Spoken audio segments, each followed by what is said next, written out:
Hello, everybody, and welcome back to another episode of Vegan Proteins Muscles by Brussels Radio. My name is Danny. And I'm 𝐃𝐨𝐽. And this is our 92nd episode.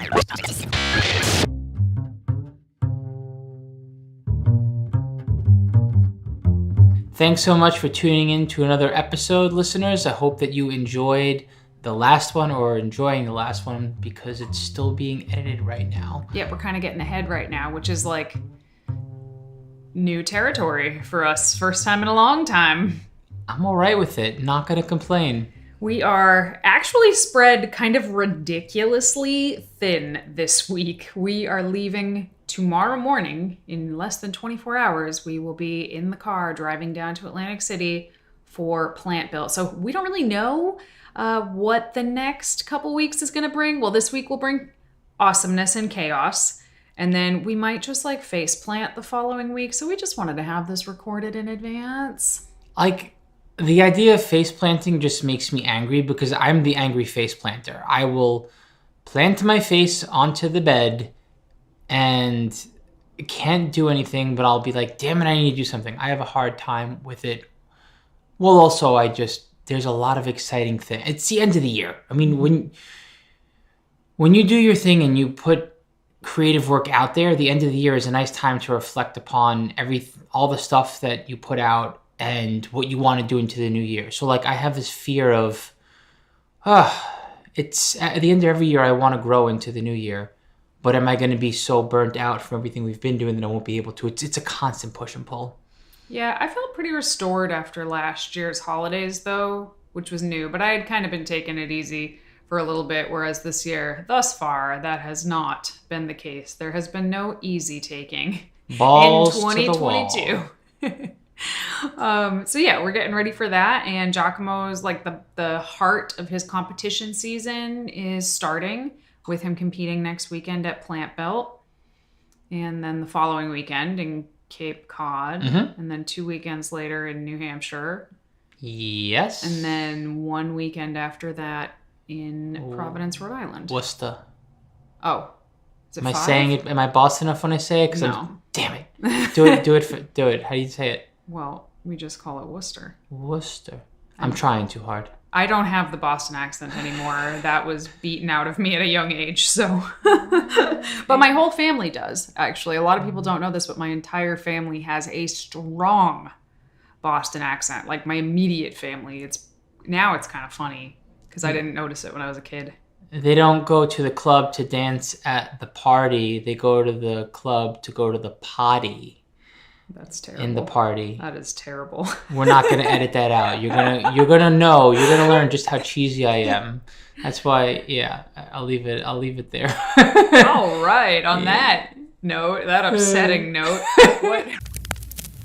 Okay, so we are talking about kind of a relevant topic today. We were actually kind of talking about this a little bit separately this morning, but we had this on the calendar for months to do this topic. We are talking about complainers versus doers. And I think I'm at least going to be a little bit of a hard ass in this episode, which we don't see that side of me too often. I'll come right for you. I'll come right back at you. Well, I'm not going to be a hard ass at you, just about the topic. Nobody wants to see us in the ring fighting, although we have been compared to a sitcom couple and that it's comical, but we've worked really hard on avoiding that. But we might bring a little bit of that out for you just for funsies. But no, I hear you, Danny. Like a bit of a hard ass in terms of you need to not complain, you need to do. Like that's right. I mean, yeah. Yes. I mean, okay, so there's kind of two kinds of people in this world. There's people who complain a lot, and then there's people who do the thing.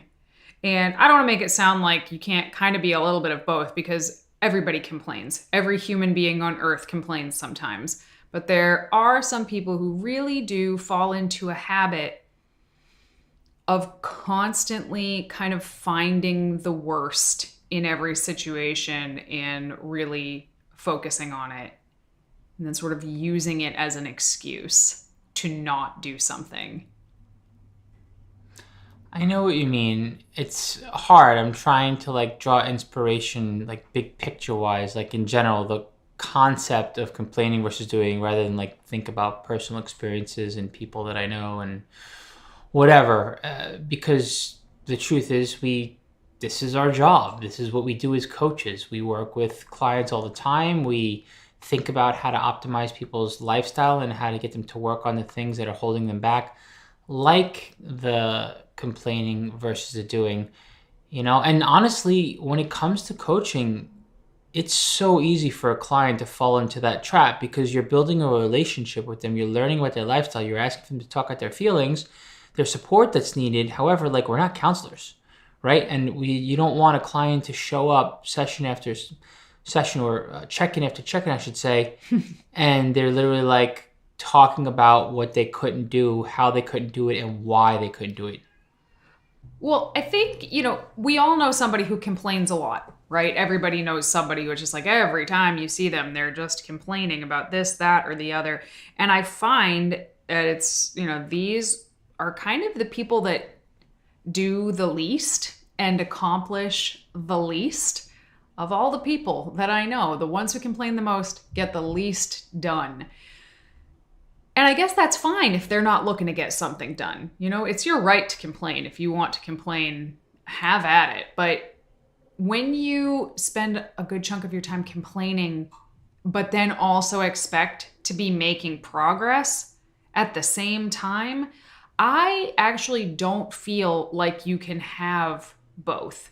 You can't be like a heavy complainer and also accomplish a ton of stuff. Like, do you know anybody that is a highly accomplished person that also is a complainer? Think about it. Yes, but they're accomplished in spite of that, and their mental health is crap, and no one wants to be around them, and they could arguably accomplish a lot more, and their accomplishments are generally temporary and ill-gotten. That's my opinion. Okay, well, I personally don't think that person exists. I have not met that person. Okay. A person who is really highly accomplished, but then is just constantly complaining, because I don't think that you get to have both, personally. Well, yeah, I mean, I respectfully disagree. But regardless, I do agree with the sentiment and the mindset that it is not the way to be. You could do more by not being like that, and there's more risk than reward for sure. Like, that is just not a good place to be when you're complaining constantly. You would get stuff done in spite of that, and it would hurt you in the process. But you have to fight. I mean, I'm not saying you can't get anything done when you complain. Like I said, we all complain sometimes. Every single one of us complains sometimes, makes excuses, finds reasons to not do the thing that we ought to be doing. And you can still accomplish some, but, reaching your big, hairy, audacious goals while whining about it the whole time, unlikely. Just unlikely to happen. Mm-hmm.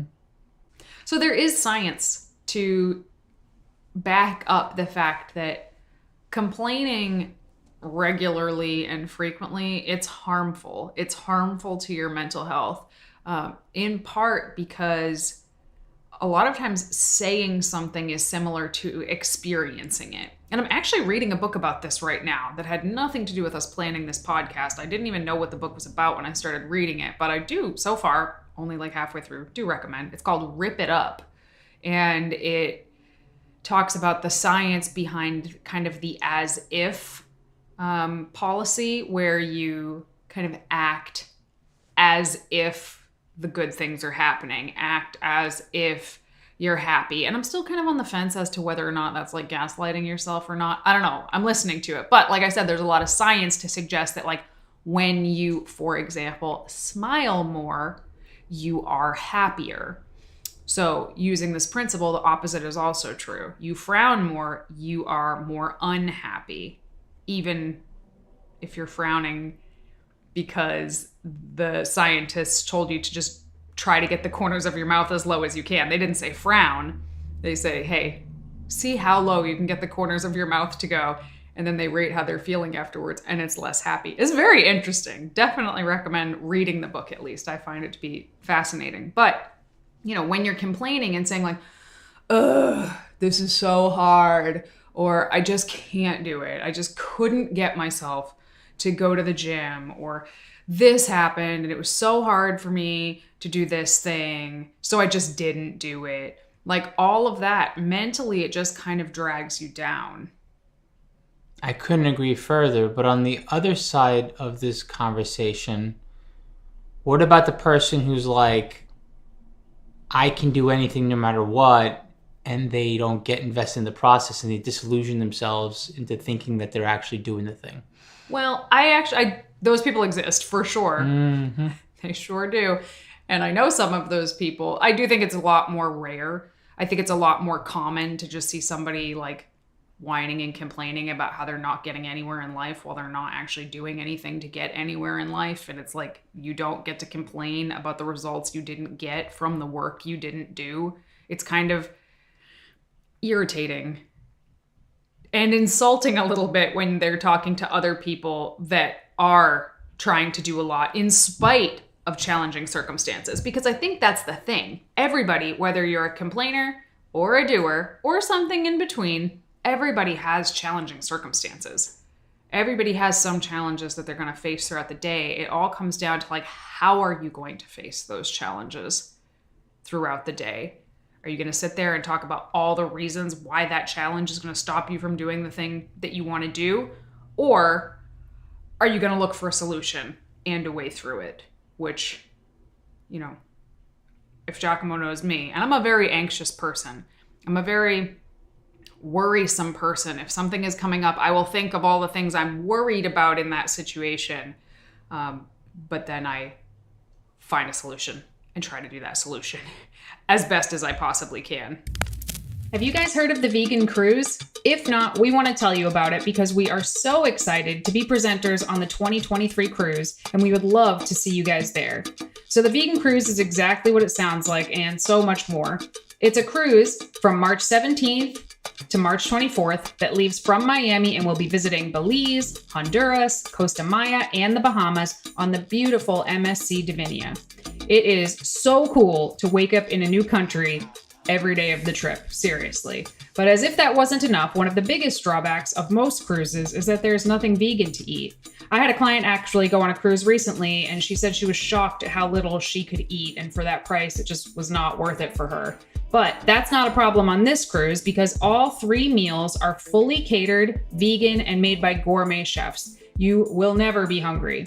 There are also get-togethers like ice cream socials and pizza parties out by the pool. Very fun. And to top all of that off, the cruise is absolutely loaded with some of the biggest leaders in the vegan movement giving lectures, presentations, and classes. Folks like Dr. Greger, Dr. Barnard, Dr. Clapper, Robert Cheek, Juliana Hever, and so many more, and of course, us. We will be hosting exercise classes and giving presentations on plant-based fitness. And of course, we would very much love to spend time with any of our listeners who come out. So if you're interested, click the link in the show notes to book your spot because it always sells out, and mention Vegan Proteins when you book and you'll get a $50 onboarding credit at the vegan bookstore. We look forward to vacationing with you guys.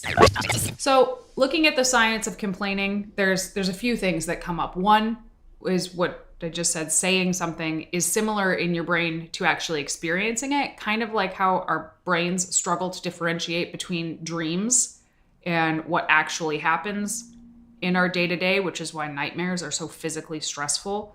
So, kind of similar to that principle. But the other thing that complaining does is it actually blunts your motivation by turning yourself into a victim of unavoidable circumstances and unchangeable circumstances.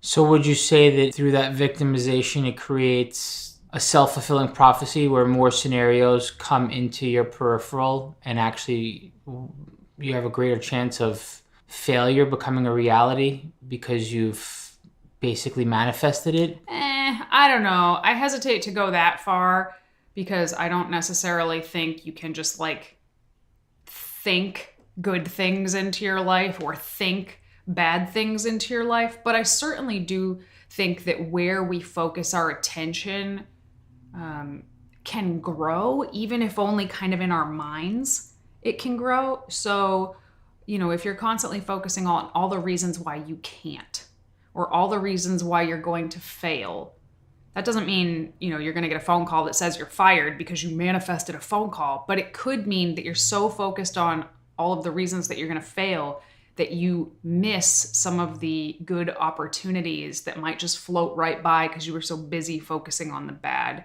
So yeah, I kind of struggle with like talking about manifesting reality because it's just so gaslighty to people that have had bad experiences. But I do think there's some truth in terms of like attention. Well, isolate and remove the bad experiences and then think about not just the missed opportunities, but regardless of bad experience, regardless of anything unforeseen along the path, your process has to be different.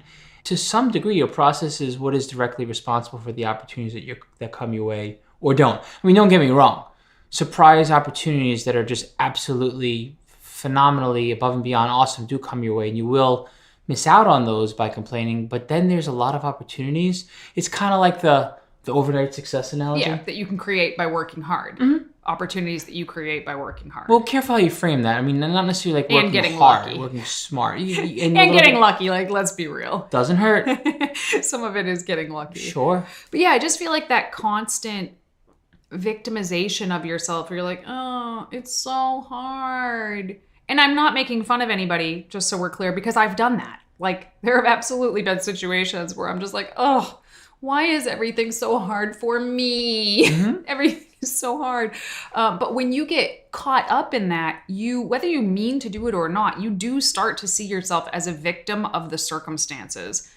And to me, that is one of the worst, most disempowering feelings on earth. Even if there are situations where you are actually truly a victim, sometimes kind of thinking of yourself in that way, I think just stops you from taking the steps that you need to move forward and move out of it. Like, it's not motivating being a victim. No. You can think about it as being like the underdog.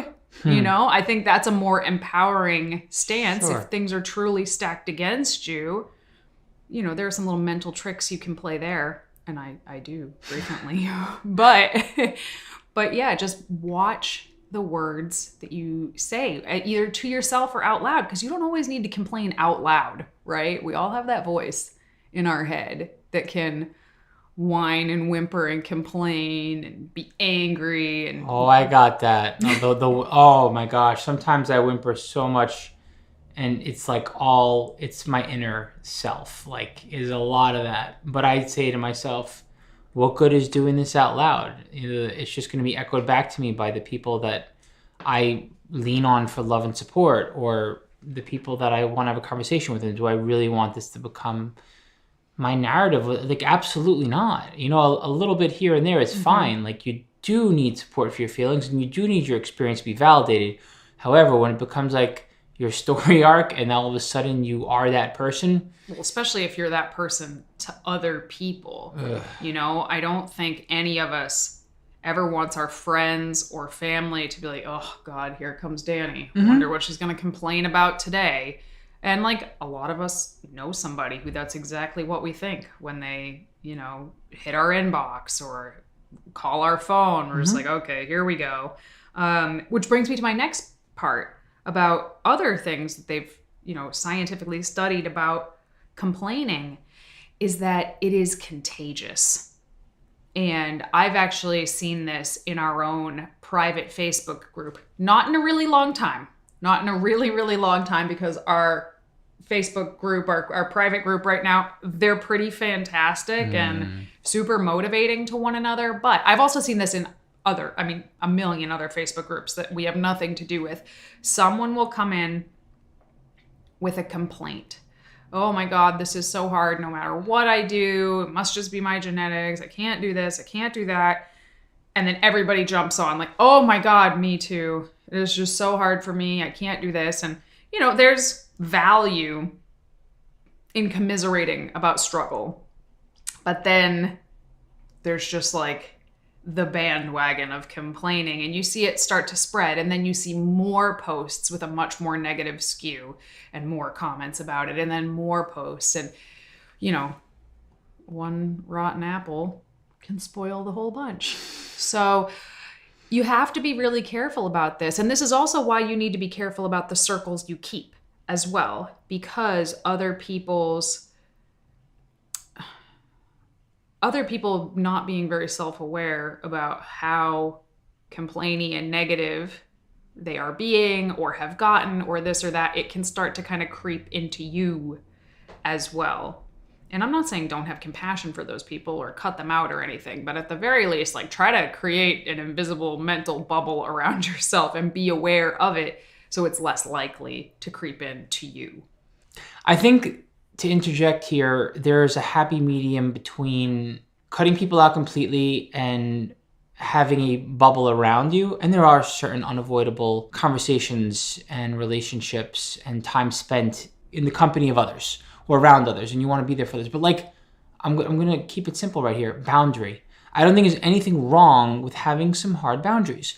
You don't want to be the gray rock all of the time, and you don't want to be the hard ass all the time that's literally ready to cut off anything that doesn't jive with anyone. Like, no one's all good, no one's all bad, and everyone struggles. And however, like, you have needs, and there's nothing wrong with being selfish and creating some healthy boundaries for yourself when the energy is completely, not only say completely, when it's too unsupportive for what you're trying to do, whatever that is. Yeah, that's a whole other podcast, though. One that I am not equipped to lead. Still. Boundaries might not be my strongest suit here. Yeah. But, you're not wrong. I agree. Okay, so... yeah, I wrote down fewer excuses equals more success. Like I said, the challenges, they're going to come. Challenges are going to come. Social outings are going to come. Nights of bad sleep are going to come. New work project deadlines are going to pop up. All of these things are going to happen. And, you've heard us talk a million times, like, yeah, you have to be flexible. You have to have room in your life for flexibility. It's really important. But there's also the flip side of that where it's like, yeah, and also if you want results, you also have to push. And that sometimes means finding solutions around things that are not super convenient sometimes. And this doesn't mean grinding yourself into paste or anything like that to just check everything off your list no matter what, do or die. But like, sometimes a little push further than what is necessarily comfortable can be a pretty good exercise in discipline. And, I think discipline is the key to most success, actually. So I think it can be a good thing. So when you're in a situation and you're faced with a challenge, I think a lot of times, again, our brain likes to just default to almost like the path of least resistance, or kind of like the path of least responsibility. That's the best way to put it. Like, if something bad happens, we think something like, oh, I should not have listened to that bad advice. Do you hear how that mostly puts the blame on somebody else, and you are just the victim of listening to someone's bad advice, rather than thinking, I should have, just done the work that I needed to do and not tried to skip the hard road and tried to find shortcuts. I shouldn't have tried to find shortcuts. Okay? That is taking some responsibility for a challenging situation you might find yourself in.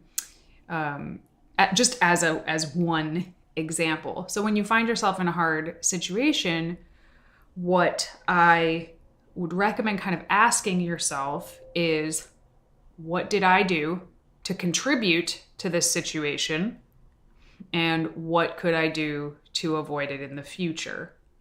So that way you're finding somewhere in there where part of it is your responsibility. And I think that in most situations, not all, but in most situations, there is a nugget of your own responsibility in there. And I think it's pretty badass, actually, to just own that piece. Like, just, oh, I did a thing. That was not a very smart thing that I did.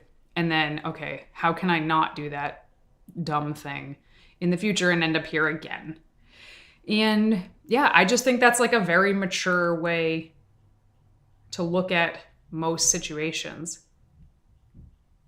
I absolutely love literally the all of what you just said. If I don't know if you can tell by the way I'm talking to the mic, but like I have a smile from ear to ear because that is just music to my ears, hearing that it is the one part of a relationship dynamic that you can actually control. And it is taking the moral high ground when it's so easy to become childish in conversations or blame someone else or blame something else. It's like, yeah, it's righteous. Yeah. And I'm not going to say that like, oh, every bad thing that happens to you is your fault. Because there are some people who take that stance, and that is pretty ridiculous, in my opinion. But a lot of the bad situations are like sometimes a little bit your fault, you know? Like if you have just had more and more work piled on and piled on and piled on, you know, how did I contribute to this situation? I probably should have said, no, I can't do this when the work started to be overwhelming. And then what can I do to avoid this in the future? I can let my boss know this is too much for me and I can't take on anything else. You know, rather than just like, oh, my boss is just overloading me with work and it's so hard. It's like, well, did you say anything? Did you let them know that this is too much for you? Have you started looking for another job where this isn't going to happen? Like there's, you know, solutions. Where are the solutions? Look for the solutions. And pertaining to, you know, health and fitness, it's like, oh, well, there was nothing healthy to eat at the party. So I just ended up eating all of these chips and, you know, what did I do to contribute to this situation? Well, I knew I was going to a party that there probably wouldn't be healthy or vegan food at, and I didn't plan to eat anything beforehand. I didn't bring any snacks. How can I avoid this in the future? Well, could probably eat something before I went and or bring some snacks. Like, yes, it's a crappy situation. What can we learn from it? Fair enough. Yeah. I don't know that I have too much else to say on any of that. I think you're kind of nailing it with so many different points here. Oh, I got more. Keep them coming. So, okay, what's the answer then, right? I'm not going to just be like, oh, we'll just stop complaining, never say anything bad or negative ever again. That's a terrible piece of advice. That is not what I'm saying at all. And I actually think that's really unhealthy to never say anything negative. What I would recommend is trying to catch yourself in that heat of emotion around whatever the thing is and just kind of bite your tongue. Like bite your tongue right then and wait until, you know, the majority of that emotion has passed. And then, you know, hopefully you have somebody that you can kind of vent to. And I think venting is different than complaining. Complaining is like that instant kind of, I don't want to do it. I can't do it because this, or it's too hard. Like it's kind of got that almost like whiny tone to it, or like, oh, well, you know, I wouldn't have to do this if so-and-so had just done this, blah, blah. Like it's right there. You're like right on top of the emotion. Whereas venting, I find, is actually after the emotion. The venting happens later. It's like you've kind of gotten past the heat of it. You've kind of processed some of it. And now you're just like letting out the like facts of the frustration. The frustration that you experienced is totally, totally real. And being able to talk to somebody else about why you're frustrated, you know, I just wish that my work would take into consideration that, yeah, they do have some vegans who work for them. And why can't they ever have anything for us to have for lunch there? You know, that is different than just like, well, I just couldn't do it because there's nothing here for me to eat, so I just have to eat chips. Like, do you hear the difference in those two? One is, even in the venting, you can find solutions in there. Like, okay, I've been to many of these work lunches. They never have anything for me to eat. I either need to just start bringing my own food, or maybe I can talk to somebody about trying to have something plant-based on the work menu. But venting shouldn't feel like, it should feel more like, you know, somebody is just listening and being supportive of what you're saying rather than trying to like comfort you through these really heightened emotions. So you still are able to feel those, you know, negative, frustrated feelings and talk about them without like becoming the victim of this story that you've written. Does that make sense?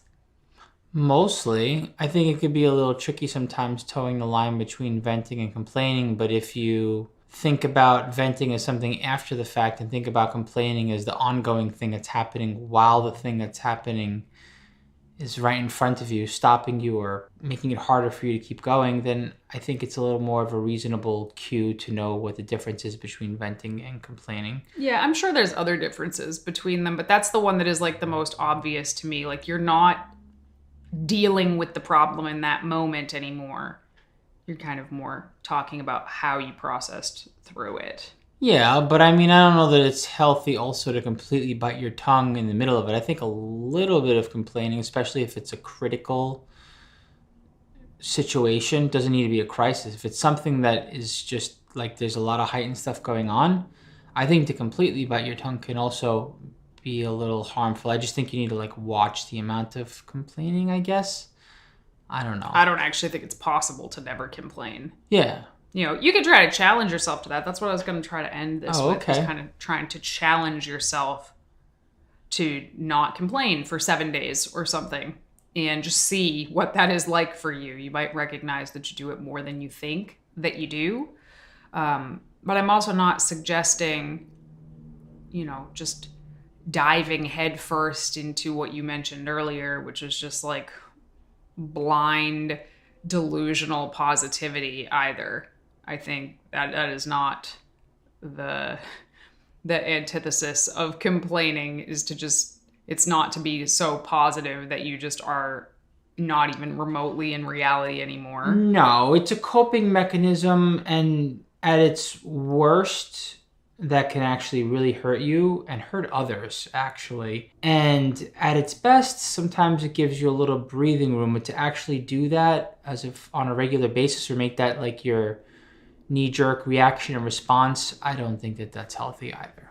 But no, it's complaining, you know, it does hurt the people around you, but at the end of the day, it hurts you more than it hurts.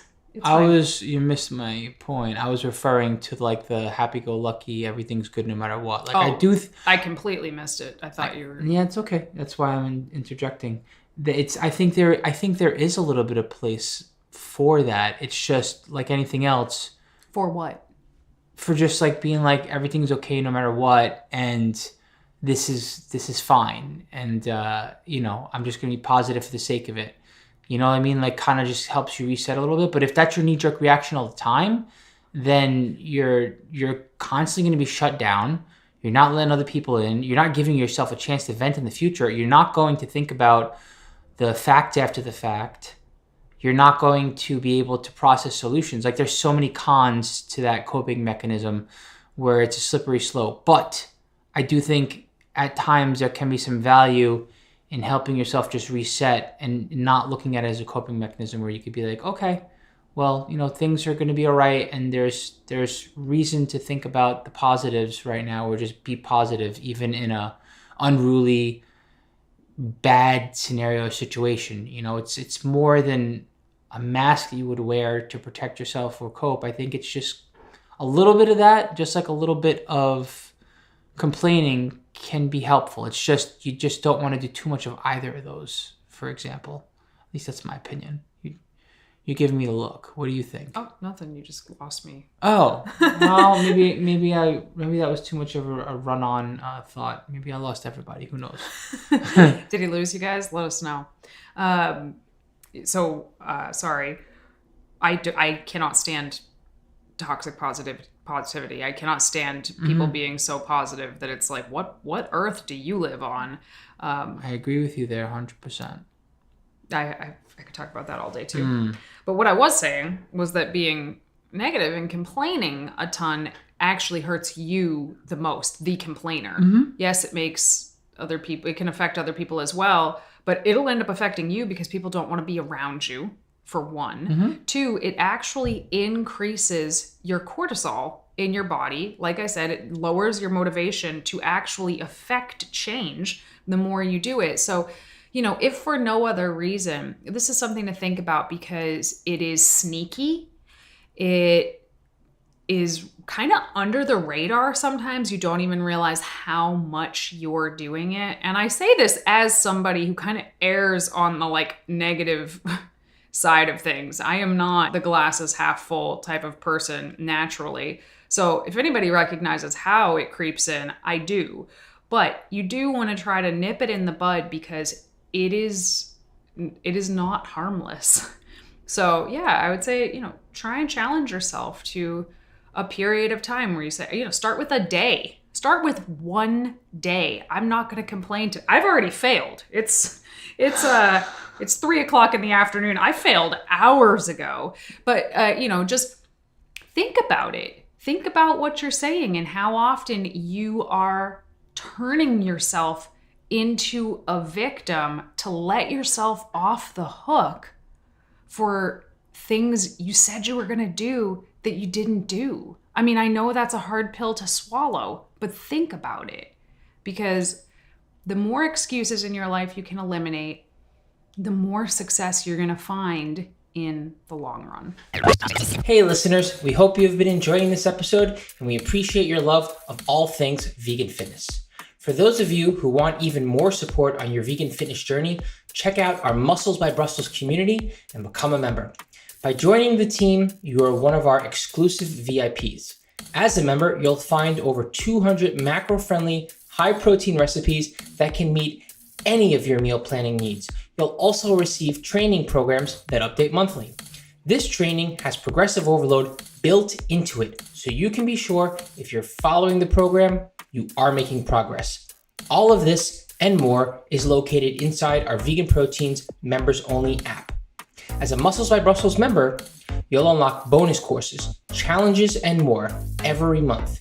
You'll also be invited to our live Zoom video calls, which happen 2 times a month, and are absolute gold to those who show up.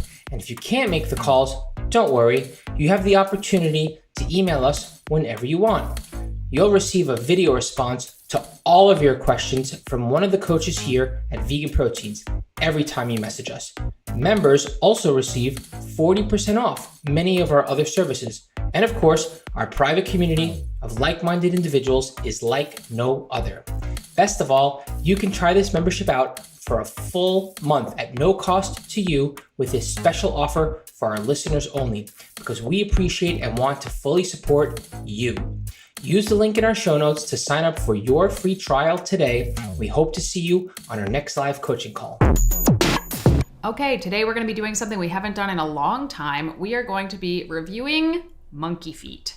So Monkey Feet is an at-home gym piece of equipment by a company called Animal House Fitness. And what it essentially is it's kind of like a foot brace with a clip on it that holds a dumbbell. So essentially what this piece of equipment does is it allows you to hold a dumbbell onto your foot, which allows you to do things like leg extensions, leg curls, glute kickbacks, abduction and adduction, standing, lying leg raises with weight on them, anything where you would normally have the weight kind of attached to your feet or the bottom of your leg. Usually you need a pretty fancy piece of equipment in a gym in order to be able to do that. So most home gyms are not able to allow the user to do leg extensions and leg curls, which are, in my opinion, for bodybuilding, hugely important for making progress. But with this particular piece of equipment, you actually can. So they sent it to us to try it out. 𝐃𝐨𝐧'𝐭 has not tried it out yet, but I tried it out and I thought it was pretty cool. So it kind of like the interior of not even the interior, it kind of fits over your sneaker like a rollerblade. So it has those cranks to tighten it on and off. And then once it's on, you kind of step onto a dumbbell and it locks it in place and it's under your heel. The dumbbell itself is under your heel. And you can just sit on a bench and do leg extensions or stand up or lie on your belly and do leg curls. Those are the only 2 things that I did with it, but I found it to be really effective. I only had 1, so I did 1 leg at a time. I imagine you could have 2. But I did find the weight to be more challenging than it would be in a gym. So for example, single leg extensions and leg curls, I could do 40 pounds on the machine easily with 1 leg for 15 reps. I started with a 20-pound dumbbell and had to bring it down to 10 pounds to get my 15 reps in. It was very, very challenging, but it was neat to be able to do those exercises in our home gym with this tiny little piece of equipment. So I would definitely recommend checking it out if you have a home gym or you're still training at home since gyms closed for the pandemic. You could get one if you want to make it more efficient. You could get two. They run $79.95 each. I think you could get by with just one. Well, look, I wanted to chime in real fast. Yeah, go for it. I mean, I have to ask questions blindly because I have no experience with this thing. But a lot of my clients, several of my clients, one started the trend and then others picked it up and they seem to enjoy it. You seem to feel like it's useful. Yeah. The one thing when it comes to home gym that majority of home gyms lack is a way to train your hamstrings well. Mm-hmm. And most people are not going to be isolated for sure. Yeah. Yeah. Most people are not going to pick up an extension curl station so that they can do seated leg curls or lying leg curls, for example. They either don't have the space for it or the money for it, or you're going to fill the space with other stuff, et cetera, et cetera. So, like, you know, when we were prescribing a lot of lying banded leg curls on top of Romanian deadlifts, which are also helpful but not as targeted. Mm-hmm. So, in terms of, say, like doing a machine, like machine work, seated leg curls or lying leg curls, compared to, say, banded lying leg curls, where does using something like the monkey feet fall in terms of effectiveness? Well, here's the thing. With the banded leg stuff, you can do it. And it was absolutely necessary for a lot of people to do it when all the gyms were closed. But the truth is with bands, they are harder at the end of the range of motion. So at the top of the leg extension or at the most curled part of the leg curl. But then when your legs are back in the starting position, the band has almost no tension. If the band has tension at the start, it's probably too heavy for you to do the whole exercise. So you kind of have to pick where you do and don't want tension, what part of the exercise. So that's the downside to bands, especially with certain exercises. But with the monkey feet, you know, it was 10 pounds. It was 10 pounds for the whole exercise. It was the same weight at the bottom as it was at the top. And yeah, and again, I think the reason, I'm thinking of this right now, the reason the 10 pounds felt so much heavier than the machines, right? When you're doing it, let's say a leg extension, the pad is on your shin, right? So the weight is on your shin, which is much closer to your knee. Mm-hmm. With this, the dumbbell is below your foot. So the lever is way longer. So that has to be why it felt so much heavier. So you're able to do a lot with less weight with these monkey feet. So I thought it was really cool. If I had the choice, I would have two, because switching back and forth from foot to foot was a little bit of a pain, but it was still doable. But it would be $160 for two of them. So, which I think is reasonable because it's way less money than a leg extension, leg curl machine. Well, it takes up way less. It's like the difference between buying a dumbbell rack and buying a set of adjustables. Yeah, it takes up way less space, and you can do more with it. You can't do lying leg raises for your abs with a leg curl and the extension machine. You can't do abduction or adduction with that machine. So it's got more versatility to it too. I mean, we have a cable machine, so we didn't really need one of these. But if all I had was dumbbells and a bench, I would absolutely have bought this during the pandemic. Absolutely, no question.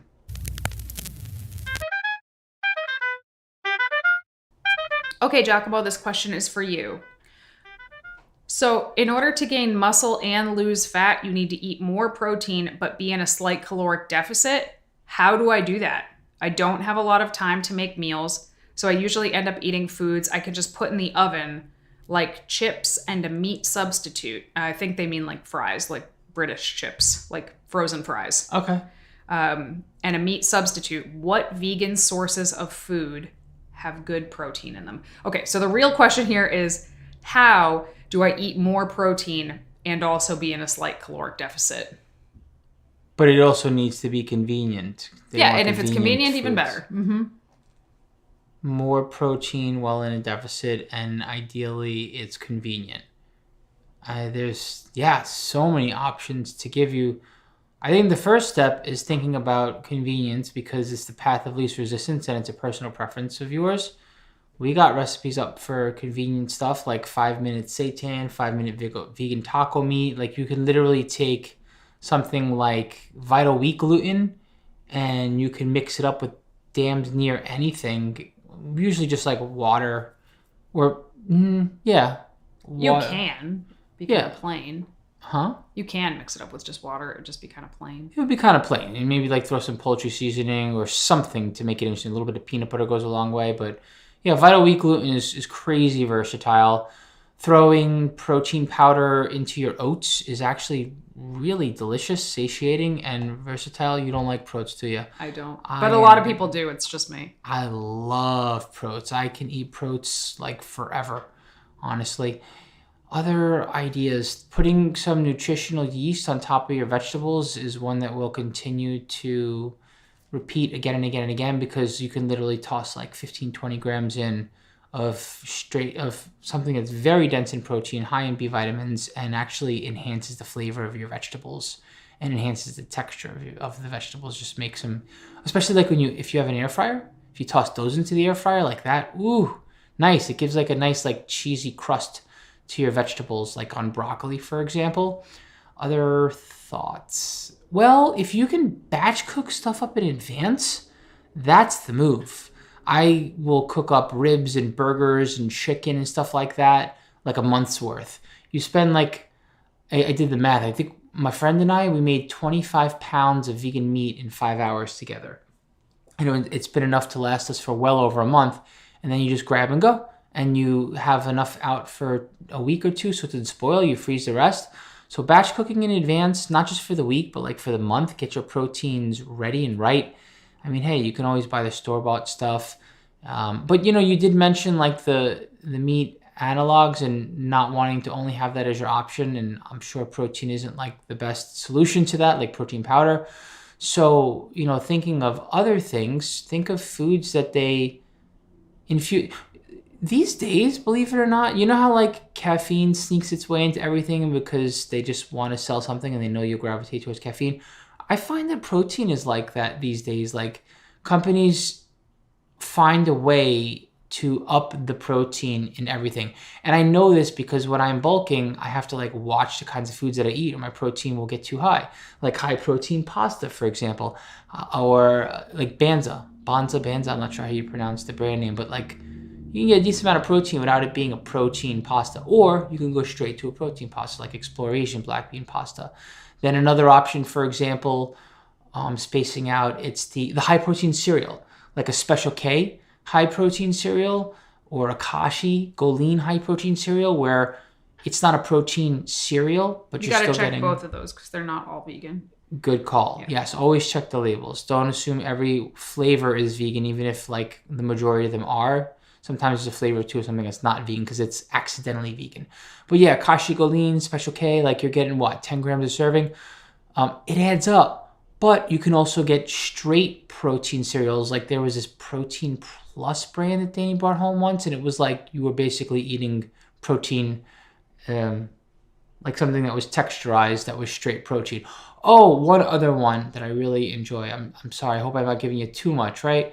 But yeah, so many good ideas here. Vegan proteins, hello. It's what we've done for so long, and we'll continue to do. You get your protein in, right? The Protein Plus cereal. There we go.